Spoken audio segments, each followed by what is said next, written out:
Au sein de la commune de Makala, à 300 mètres de la station Rond-Point sur l'avenue Bypass, pouvons-nous apercevoir un trésor caché qui est l'école Sainte-Christine, une école qui s'axe à former l'élite de demain malgré les problèmes environnementaux et climatiques qui s'y posent.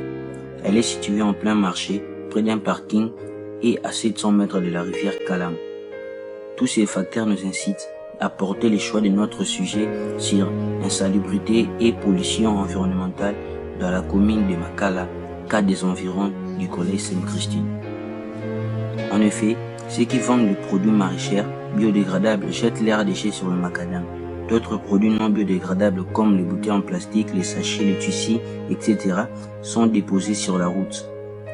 Tous ces déchets remplissent les caniveaux destinés à la canalisation des eaux, ce qui entraîne le ruissellement des eaux sauvages de la pluie sur la route, qui devient boueuse et empêche l'accès des élèves à l'école pendant et après la pluie.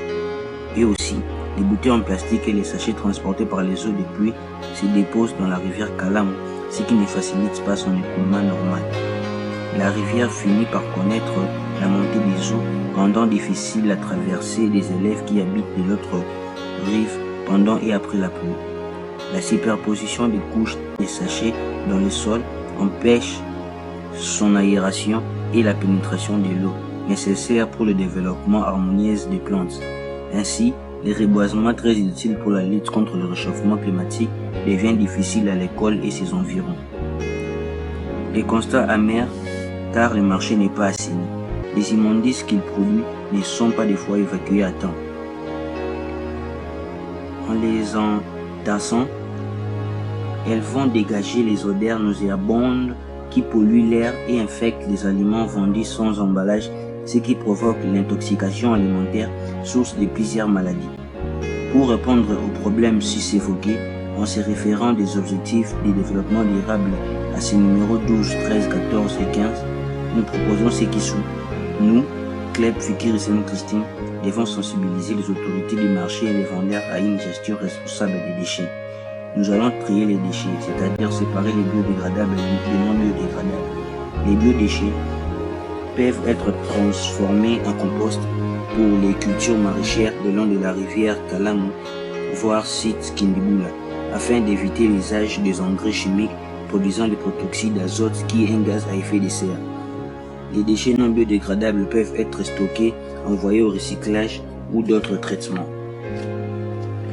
Le débouchage des caniveaux et l'évacuation des déchets qui en sortent, très capital pour la canalisation des eaux de pluie afin d'éviter le débordement des eaux et la création de la boue sur la route.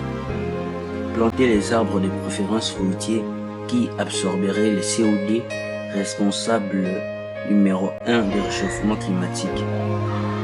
En outre, ces arbres produiraient les fruits pour la consommation. Ainsi donc, notre vidéo s'articule sur 5 volets suivants. Premièrement, le financement du curage du caniveau.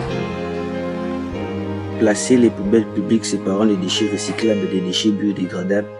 Sensibilisation de la population à un usage responsable et une génération limitée des déchets.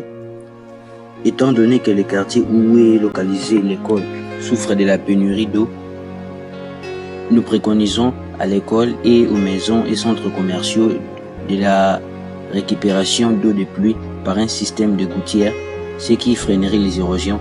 Enfin, nous recommandons le reboisement à l'école et ses environs pour diminuer les effets du réchauffement climatique.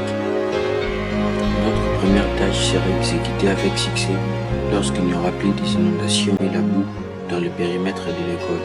La deuxième tâche ne sera qu'une réussite que lorsque les déchets générés par le marché et ses environs seront stockés et recyclés. La dernière tâche sera un succès que lorsque, après sensibilisation, les autorités du marché, les vendeurs et la population de ces points montreraient le sens de responsabilité, de solidarité et de précaution. Pour la réalisation de dites tâches, nous aurons besoin de paires de bottes, des gants, de bacs à ordures, de râteaux, gilets chasubles, de brouettes et une main-d'œuvre de 20 personnes. Les bons débuts pour la réalisation de chaque tâche serait la saison sèche, mois de juillet et août. L'absence de la pluie rendra facile l'exécution de la première tâche, qui est la plus capitale de toutes. Les responsables de chaque tâche seront à trouver dans les clubs Fikir et Sainte-Christine. L'échéance et nos tâches se présentent comme suit. Des jours pour la sensibilisation. Nous allons rencontrer l'administrateur du marché, ensuite les responsables chargés des salons et enfin les vendeurs. Des semaines pour le tri des déchets et également des semaines pour le curage des caniveaux.